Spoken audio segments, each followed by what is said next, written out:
Hey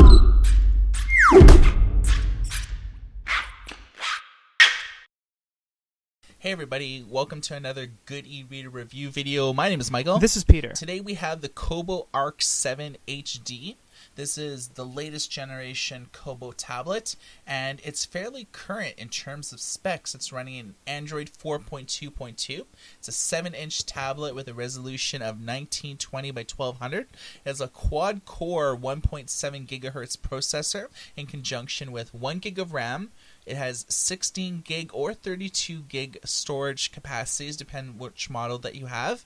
No expandable memory, a 1.3 megapixel front-facing camera, Wi-Fi, and it should last you around 8 to 10 hours for battery life. From the front, it looks fairly similar to every other tablet. Screen, bezel, all piano finish. It's all flush. Camera up top. They have a logo at the bottom left corner. It's kind of offsetted. That looks pretty cool. It really gets different when you flip this over. Look at those angles. Look at the speaker port there. Look at those angles on the edge. Looks like it's all chiseled. No other device does that, really. Fairly cool design. Yeah, absolutely. We have a bunch of ports, and the beauty of it is they're all kind of out of the way. They're all in the top corners and stuff. So you have the headphone jack, 3.5mm. You have micro USB microphone and micro HDMI out to put all of your display from your tablet to your TV. Nothing on the bottom. Then on the right we have our volume control up and down, and we have the standby / power button up top, along with the speakers at the top kind of left corner-ish. Not a big fan of where they put it. I'm a big fan of how it looks, though. Look at that. Looks great. And the backing is the same backing as the Kobo Aura 6-inch e-reader. Okay. So it's going to cut down on fingerprints, and it's going to give you a lot of grip when you're holding it. Alright, let's take a look at the software experience. Okay, as you see here, this is the main home screen. And you see a little clock widget there, and that's mainly bundled with it, but you can install any widget that you want courtesy of the Google Play Store. This is a Google Play certified tablet, as you see from the Gmail app and everything like that preloaded on it. You also see a picture of myself here, and by default this picture is blank and it prompts you to click on it. You can click on it, and then with the front facing camera you can take a picture of yourself, or you could take a picture from that's on your tablet's main memory. Here's the interface. You swipe here and you can see some of the sample books that we've uploaded here. These are the books that we've purchased recently, and you can see our Pocket articles right there from our Pocket account, and new releases from Kobo. Swipe it again and you see your shelves here. So this is pretty well where your e-reading app is. So these are where your books are. These are want to read, so anything that you download in terms of like samples and things like that, that's where it is. Magazines are housed here, but there's actually no magazine section in the Kobo store yet. They're going to be putting this in, I guess, at the end of October, early November. And you have here getting started. And this pretty well teaches you how to create custom shelves, add websites, add videos, add Pocket articles, magazines, kids books, and all that type of stuff. So it's good that this is here, but if you want to, say, delete any of these shelves, you just click on it, and then you drag it to remove shelf. Once it's read, you let it go, and it'll delete. So you can see here that we've created a Good e-Reader shelf here, where we've added our website, and you can complete action via any of these web browsers. We'll just do it via Firefox. And it loads up the front page of our website. Give you a sense on how web pages look in here. Now this tablet is in landscape mode just for the purpose of this video review, but everything actually works in portrait mode as well. So you see websites loading up here. Now different web browsers will obviously give you a little bit different of an experience. Just eliminate that for now. So these are videos that we've added, courtesy of YouTube. And we've also created an ebook shelf. This is a good way that if a tablet is being shared in the family, people could have like their different shelves here. And I think that that's fairly useful. So you have pretty well this new interface, and this is way different from, say, the original Kobo Arc that had tapestries. But then you could also click here and get your sort of traditional Android experience. So you can see all the apps that you have. Of course, you can add any of these apps to the home screen. Little effects. Yeehaw.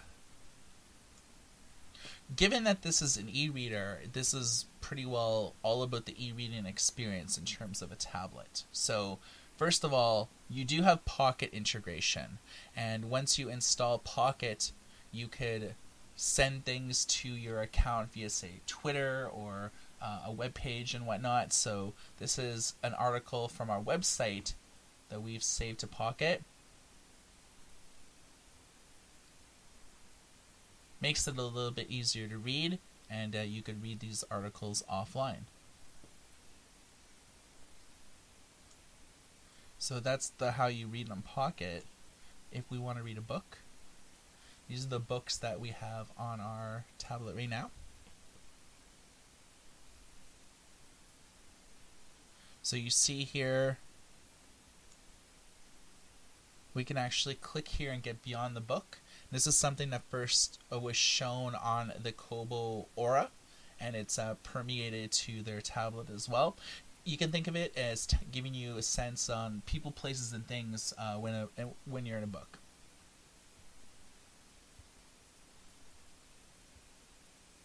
There's no public notes because this is a new tablet. Key terms. So fairly cool. Okay, now you can click here and change like your fonts, your font size.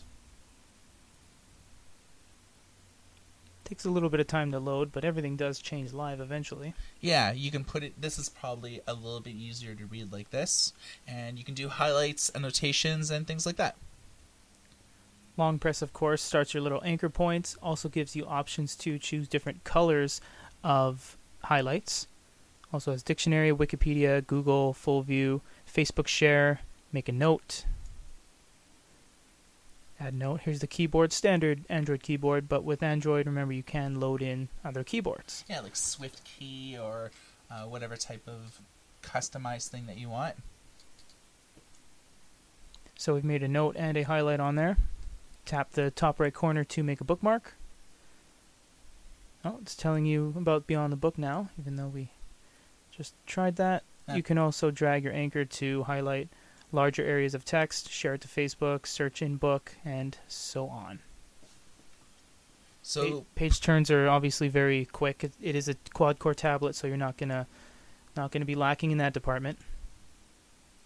So you could actually turn off Beyond the Book if you want, and turn off like all your activity feeds and things like that. Kobo's always been really good at catering the reading experience to each individual reader with a lot of customization options. You can make public notes so other people could like read your notes. So traditionally with like tablets and e-readers, when you make a note, it's personalized. So it's only on your device, and this is a way that you could actually do public notes. So a little bit of social sharing. And you could skip pages and all that jazz. So this is pretty well Kobo's Android app. Now, what I kind of want to show you next is Kids Book.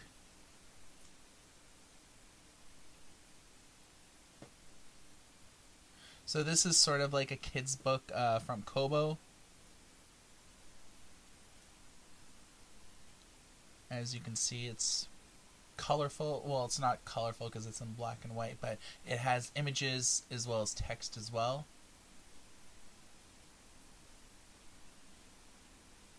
And let me just show you a few different options here just so you can get a sense of everything.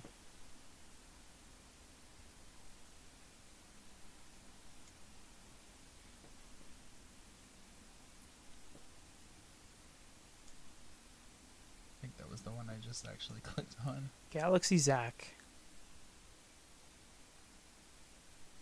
With some kids' books, it's all text, or it's like combination of pictures and colors. Say like a My Little Pony book, you'd figure it would be Yeah. it would be a lot of picture heavy, but in essence, it's an ebook. Right.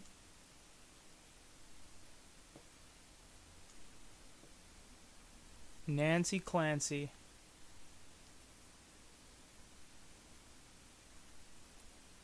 Well, more pictures than most novels. Yeah. So anything that you say download samples will appear as want to read. And we actually do have a comic book here, so you can get a sense on like how comics and graphic novels look. You could pinch and zoom. Because it's in landscape, you get the 2-page spread.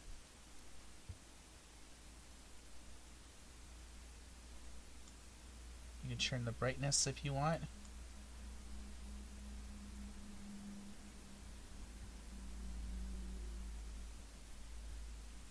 So it doesn't look too bad. This tablet has tons of processing power, tons of RAM. It's not going to crash on you. Everything's going to be really fluid. Page turns are going to be flawless. The resolution is really good too. Resolution is massive. And the Kobo Arc 10 HD coming out in about a couple more weeks or so is supposed to be even better. So it's going to be good to see these two go head to head. Yeah. Okay, so that's how sort of a comic / graphic novel looks. Now, in a lot of cases, people will want to sideload their own books, whether you're looking at like a PDF or eBooks. This is primary format that Kobo deals with is EPUB or PDF, and so you'll want to load in your own books. So we've put a few books in the memory here, but they're not appearing here on our shelves. If you want to import them in, you can click in this sort of top right-hand corner here that we did. Import content, and it'll scan our device. So here's the 3 books that we have added in, and we just simply click import selected. So these are the ones that we've side-loaded from our computer to the internal memory that were purchased from other sources. So we're going to import those. I think one of them got duplicated, but that's okay. And now they show up with the cover art and everything. So it's a little bit stretched because it's not from Kobo. But you can see that it definitely works. Table of content, hyperlinks work. Press and holds work, although it didn't press and hold in the right place. But yeah, so with all side-loaded books, you have almost the exact same features as that you would have with sort of books purchased from Kobo. I think the only thing that probably won't work is Beyond the Book, because you don't actually see the icon there. So only books purchased from Kobo will have the Beyond the Book functionality. So all in all, it's a pretty cool tablet. The one thing that you kind of want to bear in mind is how you add books to your collections here. As you can see, we have a number of content here. But what you have to do if you want to, say, add ebooks here is you can hold on an ebook here, and then it'll say add to collection. Whoops. Maybe you should do it. There we go. And then you can choose your collection to add it to, video, ebooks, goodie reader, and so forth. You can click done, and then it says items added to collection. Okay. Now, if you want to say like add, say like a website or something like that, what you have to do is actually use the default browser here. Now you see a little option here. It's like there's sort of collections type of button here. If you click on that, you can add that. So this won't work with like Firefox or Chrome or anything like that, but you can use YouTube videos. It'll show previews, and you can actually play the YouTube videos directly within your collection. But you could also, any website that you visit that has that button, you'll be able to add it to your collection. So that's fairly cool. Now, I guess let's see, given that this is a quad-core processor, fairly good resolution, and it has a rear-facing speaker. How's the audio quality? Let's check it out. A real howler in July, yeah? The land is covered in eternal snow. Really? If we don't do something soon, we'll all freeze to death. You want to talk about a problem? I sell ice for a living. Ooh, that's a rough business to be in right now. I mean, that is really... that's unfortunate. My lady. Whoa, whoa. This is awkward. So overall, the sound quality was fairly stable. I mean, it was nothing really to write home about in terms of tablet audio, and I think we've just been spoiled due to the audio experience found on the Kindle Fire.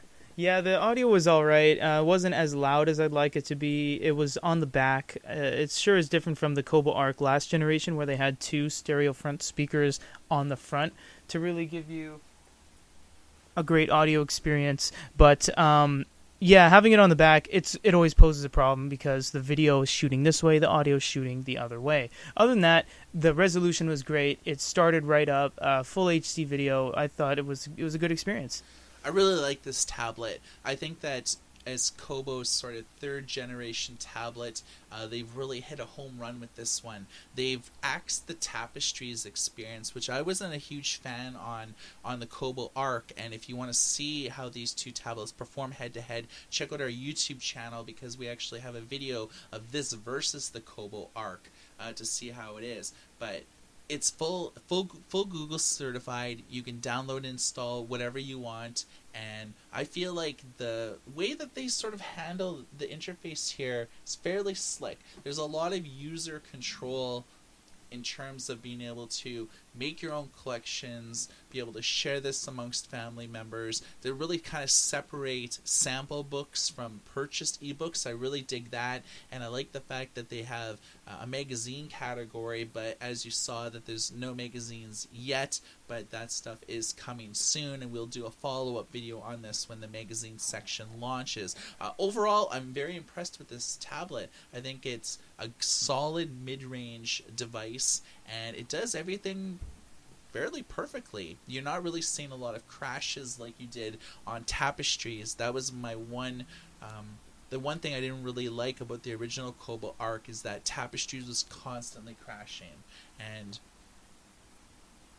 we'd like to hear your thoughts. You heard ours. Drop a comment on this video, and if you're watching this video on a different website, you can check out youtube.com/goodyreader. And for a review of the Kobo Arc 7 HD, my name is Michael. This is Peter. Everybody take care.